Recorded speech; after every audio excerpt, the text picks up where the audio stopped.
ETF index mutual funds నేర్చుకుని stock మార్కెట్లో రాణించాలనుకుంటున్నారా? వెంటనే ఈ నెంబర్కి కాల్ చేయండి. నమస్తే, hello viewers, welcome back to Suman TV. ప్రస్తుతం మనతో పాటు ఉన్నారు ఫ్యామిలీ కౌన్సిలర్ రజనీ రమ గారు. మేడంతో మాట్లాడదాం. నమస్తే మ్యామ్. నమస్తే నవీన. మ్యామ్, ఇప్పుడు హస్బెండ్స్ అబద్ధాలు చెప్తా ఉంటారు. ఓకే, సరదాగా అప్పుడప్పుడు చెప్తే పర్లేదు, కానీ కొంతమంది తరచుగా అబద్ధాలు చెప్తా ఉంటారు. చీటికి మాటికి కూడా అబద్ధాలే. మరి ఇప్పుడు హస్బెండ్ అబద్ధం చెప్తున్నాడు, నాకు తరచుగా చెప్తున్నారు, ఏది అడిగినా కూడా కొంచెం డిఫరెంట్ ఆన్సర్స్ వస్తున్నాయి అంటే అవి మనం అక్కడికి ఆపేసేయాలి, దాన్ని కనుక్కోవాలి అంటే మన చిట్కాలు ఏమైనా చెప్తారా వైఫ్స్కి? చిట్కా కంటే ముందు అసలు వాళ్ళు ఎందుకు అట్లా చెప్తారనంటే ప్రతి దాంట్లో కల్పించుకోకుండా ఉండటం కోసం, అన్ని వివరాలు ఇవిడికి అవసరమా అన్నట్టుగా లైట్గా మొదలు పెడతారు. అది అలవాటుగా మారిపోతుంది. అది కొంతకాలం అయ్యేటప్పుడు వాళ్ళ బాండ్ బాగా దెబ్బతింటుంది. ఎందుకంటే ఈవిడ ఏది అడిగినా సరే ఇంకా నిజం రాదు అనే అభిప్రాయానికి ఆవిడ వచ్చేసే పరిస్థితి వస్తుంది. అప్పుడు అతను దున్నుకోవచ్చు, ఇంకా అడగట్లేదు కదా, ఇంకా ఆవిడకి అర్థమైపోయి అడగదనుకోండి, ఇంకా అతను ఇష్టం వచ్చినట్టు బిహేవ్ చేస్తాడు. ఏదన్నా అడిగితే ఖచ్చితంగా అబద్ధమే వస్తుంది. ఇవన్నీ చూసి ఇంట్లో పిల్లలు కూడా నేర్చుకుంటారు, పిల్లలకు కూడా అబద్ధాలు వచ్చేస్తాయి. అయితే ఈ అబద్ధాల వల్ల లాభం ఏంటి నష్టం ఏంటి అని అంటే, లాభం నష్టం అని కూడా చెప్పుకోలేం. దీని అబద్ధాలే ఎందుకు చెప్పాలి, ఇంకో రకంగా చెప్పుకోవచ్చు కదా. ముందు ఇది చెప్పుకుందాం. ఇప్పుడు నీకు అమ్మాయికి చెప్పడం ఇష్టం లేదు భార్యకి, దాన్ని నువ్వు సైలెంట్గా ఉండిపోని, అబద్ధం చెప్పాల్సిన అవసరం ఏముంది? అసలు చెప్పకుండా ఉండు. అంతేగాని లేకపోతే ఇది అంత ఇంపార్టెంట్ కాదులే అనేసి. కానీ నువ్వు ప్రతిదానికి అబద్ధమే చెప్పాలని అనుకుంటున్నప్పుడు అది ముందు చాలా దానికి రిఫర్గేషన్స్ వస్తాయి. సంసారం అనేది బాగా కూలిపోవడానికి ఇది కూడా ఒక కారణమే. అంటే అబద్ధాలు చెప్పడం వల్ల అటు అనుమానం పెరుగుతుంది. అనుమానం పెరగదా మరి? అనుమానం పెరగటం కూడా కాదు, అది ఏంటంటే ఈవిడికి ఒకలాంటి బాధ వచ్చేస్తుంది. ఇంకేంటంటే నేను తెలుసుకో తగని దాన్ని కాదా, నాకు ఎలా తెలుస్తుంది ఈ విషయము, లేకపోతే అసలు ఈ అబద్ధాల వల్ల ఒక్క విషయం కూడా ఇంట్లో సరే అవ్వటం లేదు, అంతే కదండి. ఇప్పుడు తను ఒక పని మీద అతని దగ్గరికి వెళ్తుంది, ఏమండి ఇదని అడుగుతుంది, అతను నిజం చెప్పడం, అప్పుడు ఇది చేయాలనుకున్న పని ఏమవుతుంది? ఏదన్నా కానివ్వండి, ఒక విషయం గురించి అడగాలని వెళ్తుంది, అదేదో తెలిస్తే తను ఫర్దర్గా దాని మీద ఏదన్నా చేయొచ్చు, యాక్షన్ తీసుకొని తను చేయవలసింది అని చెప్పి వెళ్ళి అడిగితే అక్కడ సరైన నిజం రాలేదనుకోండి, ఈవిడ ఏ అభిప్రాయంతో ఆ పని చేయగలదు? అంటే తను ఈ పని ఎలా చేయగలదు? ఇతను అడిగి చేద్దాము అని అనుకున్నప్పుడు అతను సరైన జవాబు చెప్పలేదు, అబద్ధాలు చెప్పాడు, అతని జవాబు మీద ఆధారపడి ఉన్న విషయం అనుకోండి, తను ఆ పనిని ఎలా చేయగలుగుతుంది? అది చేయలేదు.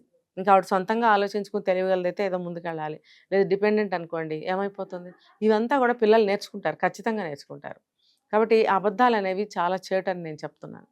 మేడం, అయితే ఓకే, బాగుంది ఇక్కడ వరకు. ఇప్పుడు అబద్ధాలు అనుమానం అడిగాను కదా నేను, కొంతమంది దగ్గర ఫ్యామిలీస్లో నేను కూడా చూశాను, ఇలా అబద్ధాలు చెప్పడం వల్ల అటువైపు వైఫ్కి లేనిపోని డౌట్స్ వస్తూ ఉంటాయి.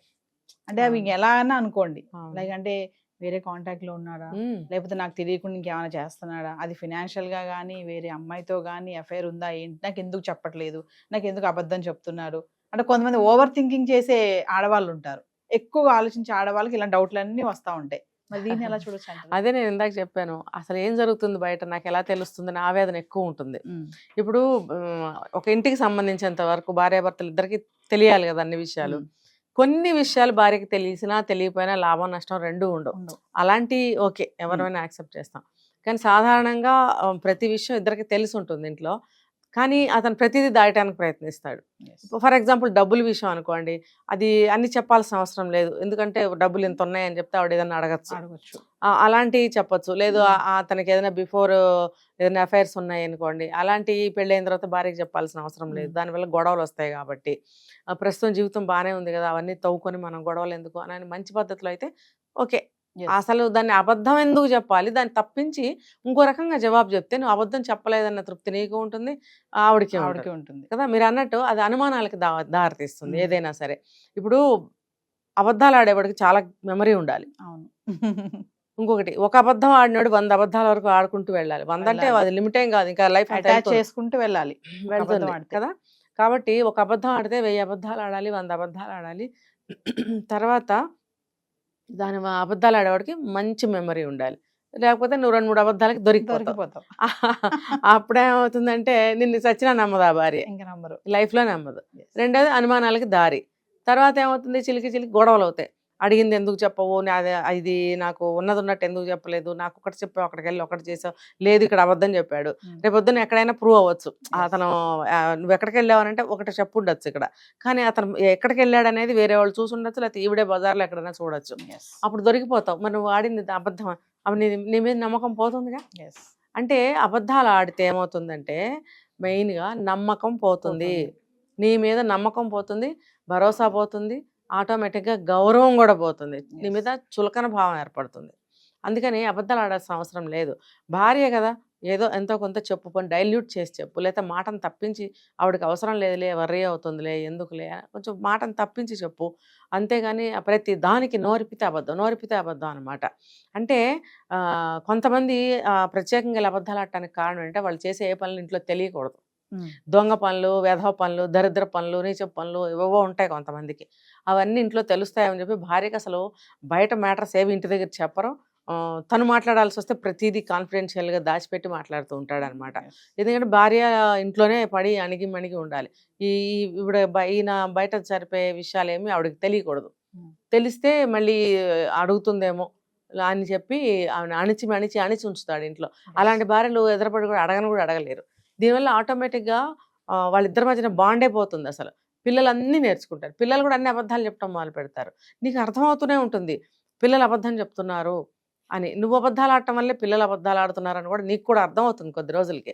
అదనప్పుడు కనీసం యాజ్ ఎర్లీ యాజ్ పాసిబుల్ మేల్కొని కొంచెం పద్ధతి మార్చుకుంటే బాగుంటుంది. లేదనుకోండి టోటల్ ఫ్యామిలీ అబద్ధాలు చెప్తుంటే ఆ ఇళ్ళకి అబద్ధం చెప్పడం అలవాటు లేదనుకోండి, ఆవిడ ఎంత సఫర్ అవుతుంది. ఇంకా ఎవరికి ఏం చెప్పే పరిస్థితి ఉండదు. ఎవడి పాటికి వాడు అబద్ధాలు చెప్పుకుంటూ పని గడుపుకొని వెళ్ళిపోతూ ఉంటారు.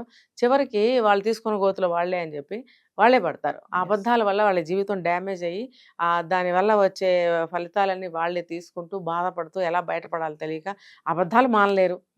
అది అవసరం ఉన్నా లేకపోయినా అబద్ధం ఆడతాం. భోంచేసావా అంటే కొంతమంది చేయలేదంట తినొచ్చి, అక్కడ అబద్ధం ఆడటం ఎందుకు? తప్పు కదా. నీకు తినకపోతే తినలేదని చెప్పు, అంతేగాని తినేసి వచ్చి తినలేదని అంటావు ఎందుకు? దాంట్లో ఏముంది విషయం? ఏమనుకుంటారు నువ్వు తినొచ్చానని చెప్తే? ఏంటో మరి అలా సైకాలజీ మనకు అర్థం కాదు. అంటే ఇక్కడ ఏమైనా మళ్ళీ మంచి వెరైటీలు పెడతారో మళ్ళీ తినాలని ఉద్దేశమా? అయితే దానికి చేసొచ్చానండి మీరేం చేశారు పెట్టండి అది కూడా తింటాను అనండి, చక్కగా ఎంత బాగుంటుందో. ఇంకా బాగుంటుంది. అక్కడ ఏదో కొద్దిగా తినగలుగుతారు, ఏదో 1-2 ఐటమ్స్ మళ్ళీ టేస్ట్ చేసి వెళ్ళండి, వాళ్ళు సంతోషిస్తారు మా ఇంట్లో తిన్నారని. నీ తృప్తి తీరుతుంది కదా. లేకపోతే నీ కెపాసిటీ ఉంటే 2 సార్లు తిను. అబద్ధం ఆడాల్సిన అవసరం ఏముంది అక్కడ? ఇలా అర్థం ఉన్నా లేకపోయినా ప్రతిదానికి అబద్ధాలు ఆడతారనమాట. జీవితాలు చిద్రమవుతాయి దీనివల్ల. అంటే నీకు భార్యకి ఆ మాట చెప్పడం ఇష్టం లేకపోతే మానేసేయి, అబద్ధం చెప్పొద్దు అక్కడ. అంతే, అబద్ధం చెప్పొద్దు. నువ్వు కావాలంటే దాటవేయి దాన్ని, లేకపోతే డైల్యూట్ చేసి చెప్పు, లేకపోతే నీకు సమయం వచ్చినప్పుడు చెప్తానులే అను, లేకపోతే నిజంగా ఏమీ లేకపోతే ఏమీ లేదని చెప్పు. లేదు ఒక మంచి కోసం ఒక అబద్ధం ఆడొచ్చు అని ఒక సూత్రం ఉంది. నువ్వు ఏదైనా ఒక మంచి కార్యం చేస్తున్నావు, దానికోసం చిన్న అబద్ధం ఆడాల్సి వచ్చిందంటే ఆడు, పర్వాలేదు. ప్రాణభయం ఉంది, నువ్వు ప్రాణం నీకు అక్కడ డేంజర్లో పడబోతుంది, ఒక అబద్ధం చెప్పి తప్పించుకోవచ్చు అని అనుకుంటే నువ్వు అక్కడ ఒక అబద్ధం ఆడు, నువ్వు తప్పించుకుని బయట పడగలను అనుకుంటే.